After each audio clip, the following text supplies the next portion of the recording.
Vivemos em tempos onde a verdade não é apenas o que aconteceu, mas aquilo que escolhemos acreditar. Onde acreditar numa mentira pode parecer mais confortável do que encarar um fato. E onde, no fundo, todos nós acabamos nos contradizendo mais do que imaginamos. Oi, eu sou a Ana e esse é o canal Pensados e Sentidos, o canal onde a gente pensa com o coração e sente com a mente. Hoje eu quero te convidar para pensar um pouco sobre duplo pensamento, contradição e pós-verdade. Você já percebeu como muitas vezes acreditamos em duas ideias que se contradizem e ainda assim a gente segue acreditando nelas como se fosse a coisa mais natural do mundo? Pois é, foi assim que pensou George Orwell quando ele inventou a palavra duplo pensamento. No livro 1984, o George Orwell, ele utiliza esse termo para definir um estado no qual um sujeito acredita em duas verdades opostas ao mesmo tempo: saber e não saber. Estar consciente de sua completa sinceridade ao exprimir mentiras cuidadosamente arquitetadas. Defender simultaneamente duas opiniões que se cancelam mutuamente, sabendo que se contradizem e ainda assim acreditar em ambas. Essa era a sutileza máxima. Induzir conscientemente a inconsciência e então tornar-se inconsciente do ato de hipnose que se acabava de realizar. Até para compreender a palavra duplo pensar, era necessário usar o duplo pensar. E bom, eu imagino que aqui na internet você já tenha passado por esse conceito num daqueles cortes do filme O Substituto com o Adrien Brody. Duas crenças opostas ao mesmo tempo e acreditar que as duas são verdadeiras. Muito bem, Meredith. É deliberadamente acreditar em mentiras, sabendo que elas são falsas. Então, para nos defendermos e conseguirmos lutar contra a assimilação dessa burrice em nossos processos mentais, temos que aprender a ler, para estimular a nossa própria imaginação, para cultivar a nossa própria consciência, nossos próprios sistemas de crenças. Todos nós precisamos dessa competência para nos defender, para preservar as nossas mentes. E bom, além disso, eu quero apresentar a vocês o conceito de pós-verdade. A palavra pós-verdade, ela foi declarada pelo dicionário Oxford em 2016 como a palavra do ano. E a pós-verdade, para não dar muita volta, são basicamente as fake news. É aquele fato que ele vai além da verdade e ele parece até certo ponto verdade, mas ele não é. Eu, particularmente, gosto de pensar que é só uma forma sofisticada de chamar a mentira, ou de chamar aquilo que é fake news. E eu gosto muito sobre a visão que o Christian Dunker tem sobre a pós-verdade na Paixão da Ignorância, e eu vou ler um pouquinho para vocês sobre como é o pensamento dele dentro disso. A pós-verdade não é apenas a consagração do cinismo no poder, com sua moral provisória capaz de gerenciar o pessimismo no atacado da tragédia humana em proveito de vantagens obtidas no varejo narcísico. A pós-verdade depende da confiança na auto-verdade, ou seja, na crença de que algo é verdadeiro ou contém algum teor de veracidade apenas porque eu o enuncio, enquanto tal reflete ou exprime uma parte verdadeira de mim. Ou seja, a pós-verdade, ela não quer só te oferecer uma tragédia para você acreditar e cair no seu pessimismo, ter uma descarga emocional. E também ela não quer só enaltecer o seu ego e as suas tendências narcisistas, escutando aquilo que você acha que é certo, mesmo sabendo que é mentira. Ela, além disso, quer que você acredite em algo sem necessariamente pensar ou refletir sobre o que está sendo falado, mas quem está falando.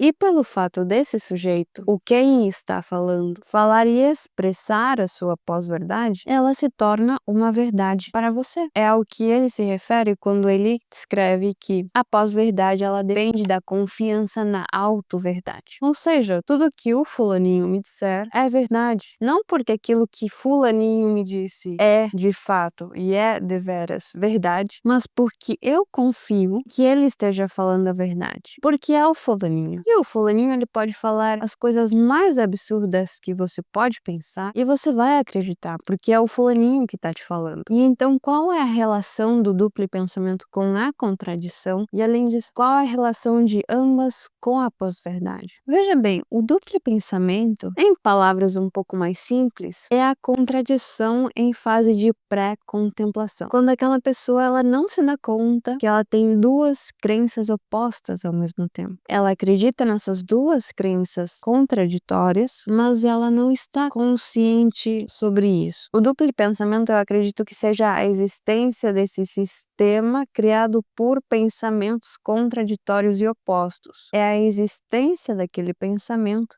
mas não necessariamente a exposição daquilo, quando ele é de fato exposto e quando ele de fato é contraditório, porque ele foi exposto e porque ele foi externalizado. E uma coisa muito característica do duplo pensamento é que ele revela muito da ausência do pensamento crítico naquele indivíduo, já que você não é capaz de filtrar esse tipo de crenças opostas. Você não é capaz de ser consciente de que ambas crenças são de fato opostas e que são de fato contraditórias. E isso fica muito mais evidente quando essas pessoas entram em contradição. A contradição posteriormente ela vai ser exposta porque em algum momento você esteve a duplo pensar. O duplo pensamento não foi uma invenção do George Orwell. Ele só deu um nome para aquilo que já existia antes do mundo ser do jeito que a gente conhece. Mas veja bem, como eu dizia, o duplo pensamento ele pode ser visto como uma contradição em fase pré-contemplativa, quando ainda você não é consciente da sua contradição. Só quando você é consciente do seu duplo pensamento que você entra em contradição. Quando, por exemplo, alguém te faz algumas perguntas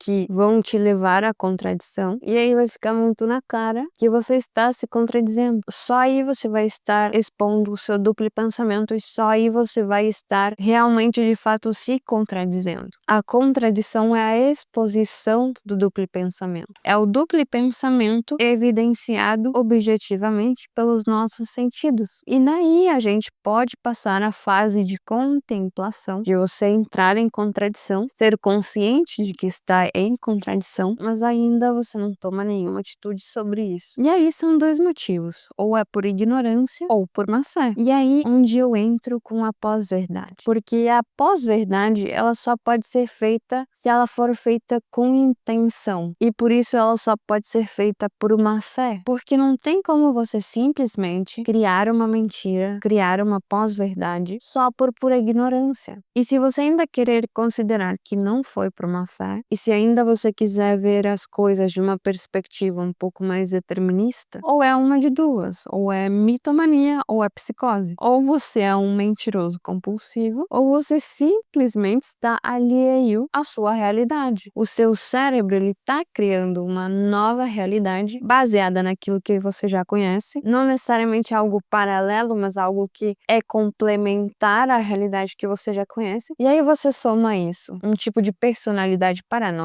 Meu amigo, não sei vocês, mas eu acredito que esse seja o melhor combo para se gerar fake news, para se gerar uma pós-verdade infinita. Mas como eu estava falando, a pós-verdade ela só pode ser criada de forma deliberada, ou seja, de forma consciente. Porque se a gente for um pouco mais a fundo ao processo de criação da pós-verdade, primeiro que para criar uma pós-verdade, você tem que conhecer um fato. E aí, você passando a conhecer esse fato, você não se contenta com a leitura daquele fato. Você não se contenta com aquele fato ser aquele fato e procura fabricar um novo fato para suprir essa necessidade de afetos, de patos, de emoção que aquele fato, o primeiro, não consegue suprir. Então você vai além da verdade e cria a sua pós-verdade. Então, dessa forma, você só pode criar uma pós-verdade de forma deliberada, porque a verdade não supriu a sua necessidade de afetos. Você cria um fato, um pós-fato, que não é verdadeiro para gerar um elemento apelativo de emoção. A gente está indo para o patos de novo. Dentro dos 3 pilares da persuasão de Aristóteles, você tem 3 elementos, né? O ethos, o logos e o patos. Só que numa situação na qual você carece de logos e carece de ethos, a única coisa que lhe restará é o patos. É a apelação emocional. É a conexão emocional que você vai ter tentar estabelecer com aquela pessoa através do seu pós-fato. Então você passa a criar a pós-verdade, que é uma mentira que parece estar disfarçada de verdade e que vai ter sim uma cara de verdade para aquele grupo seleto de pessoas que já vivem e que já se relacionam com essa bolha, com aquela realidade, da mesma forma que a pessoa que criou aquele pós-fato. Não é um mente pra mim que eu finjo que eu acredito. É um mente pra mim porque eu gosto. Mente pra mim porque eu, na realidade, eu amo. Porque alguém com mais visibilidade que eu, alguém mais importante que eu, está me demonstrando que a minha ignorância e a minha falta de pensamento crítico também tem espaço nesse mundo. Que quem tem um QI equivalente ao QI de uma alface também é filho de Deus. E também merece ser visto e merece ser escutado. E é esse tipo de discurso, cheio de patos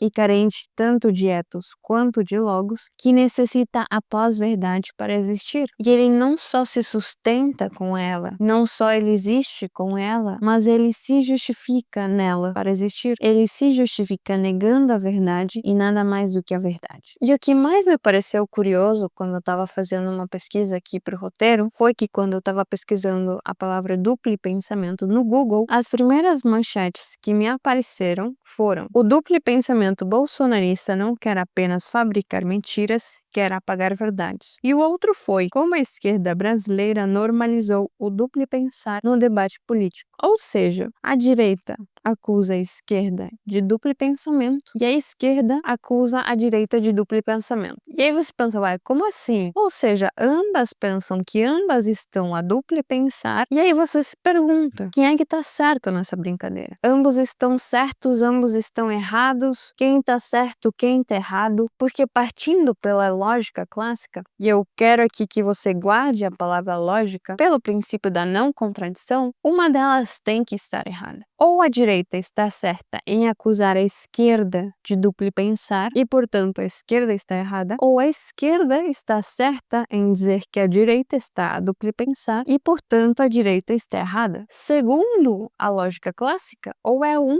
ou é outro. As duas sendo afirmações opostas, elas só podem estar se contradizendo. Mas aí, antes de a gente tentar achar uma resposta para essa pergunta, você perceba que nessa ideia de você dizer o outro está duplo pensando, sempre vai estar no subtexto uma ideia bastante presente de que eu tenho certeza daquilo que penso e daquilo no qual eu acredito, portanto estou certo, e o outro, por pensar diferente de mim, discorda de mim e, portanto, está errado. Ambos pensam que estão certos e ambos pensam que o outro, por discordar, está errado. E aí eu te pergunto, antes de tentar responder qualquer pergunta nesse vídeo, você acha que numa sociedade assim é possível o diálogo? Você acha que numa sociedade onde todas as pessoas acham que estão certas, há espaço para compartilhar ideias, para expor uma pluralidade de ideias que promovam um ambiente de melhores condições para a gente viver? Você acha que isso é possível numa sociedade assim? Numa sociedade de gente insuportável, que só acha que elas estão certas porque elas decidiram? Uma sociedade formada por egos? Porque eu não. Eu acredito claramente que não é possível.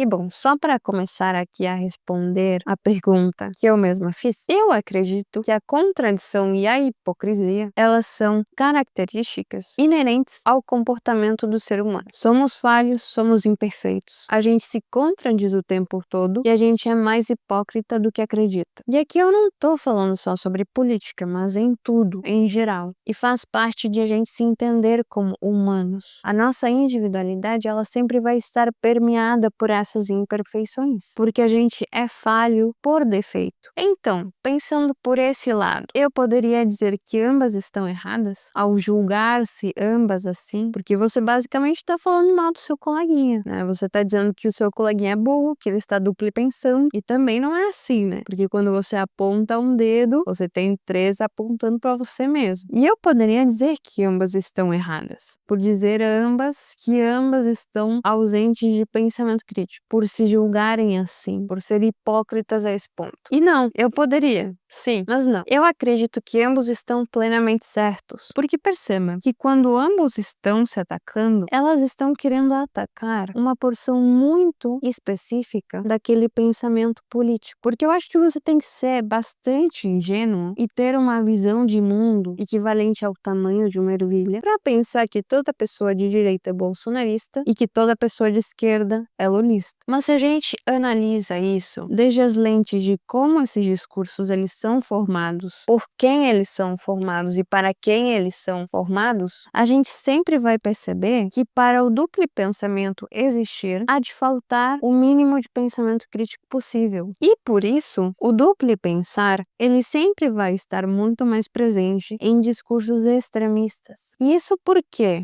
Simples. Porque os extremos, eles sempre vão estar ausentes de logos. Lembra que a gente estava falando de lógica? Ele sempre vai estar ausente de pensamento crítico. E muitas vezes ausentes ou carentes de ethos, quando proferidos por aqueles que estão com um estado delicado da sua ética, E esses discursos, eles sempre vão estar muito mais completos do patos, pela emoção, pelos afetos. Ele precisa transmitir e evocar a raiva, a indignação, a frustração, o ódio. Esses discursos, eles sempre vão ter um apelo pelo patos, porque carecem de ethos e de logos. Tanto que nos extremos você perceba que é onde você encontra práticas como a idolatria, aquele afeto, aquela admiração incondicional por uma pessoa que você nunca nem viu perto. É um imaginário presente na sua consciência. E mesmo assim, você vai seguir pensando que é Deus no céu e aquela pessoa, aquele político na terra. E fica nisso. Você percebe que o patos é uma desgraça, mesmo sendo ele aquilo que dá graça à nossa vida, aquilo que dá cores ao mundo, ainda assim é uma desgraça. E o que a gente pode fazer para tentar fugir desses tipos de discursos? E isso eu tô falando aqui de um para um, tá? Não venha querer fazer isso com outras pessoas. Tô falando isso com você porque esse vídeo caiu no seu algoritmo. Porque, infelizmente, o patos é uma desgraça. E não é você com os seus argumentos ultra, master, hiper, mega fabulosos, achando que é uma batalha de Pokémon, que vai conseguir tirar essas pessoas desses discursos páticos, para não dizer patológicos, ou para não dizer patéticos. Infelizmente, a mente humana não funciona assim. Então, o que a gente pode tentar fazer? Ir para os outros dois pilares que constituem os discursos e seguir aqueles discursos que são éticos, apresentam o ethos e que passam por um processo de racionalização, que tem um embasamento lógico, ou seja, que tem o logos. Deixar de ver e prestar atenção em quem está falando, na pessoa, no indivíduo, mas prestar